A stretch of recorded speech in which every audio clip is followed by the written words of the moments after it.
The Ukraine crisis has awakened our allies in Asia, particularly Japan and Australia, but Korea, Singapore, and others, to the global challenge and the global danger of recidivist, aggressive states attacking democracies.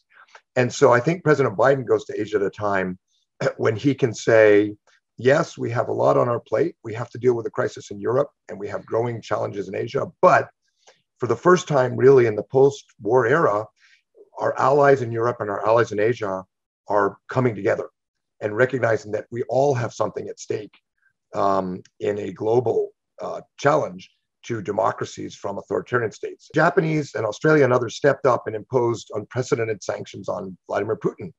The new Korean president wants to join NATO discussions. So Asian allies have really stepped up.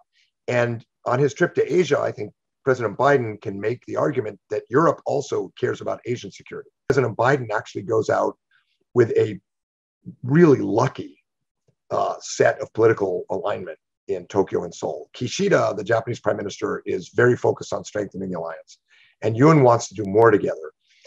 It's actually been a long time since an American president made their first trip to the region and had both the Japanese and Korean leaders so positive and forthcoming about cooperating with the US and with each other. The more Beijing complains about the Quad, the more, on a bipartisan basis, ALP and coalition in Canberra, Republicans and Democrats in Washington, in Delhi and in Tokyo, the more those governments realize they need the Quad because this is not a collective security arrangement. It's not a treaty like NATO.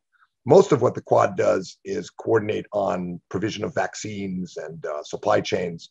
They're trying not to make it look like it's a NATO.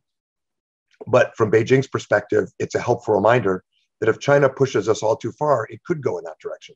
And that's something that Canberra, Delhi, Tokyo, and Washington all think they need right now.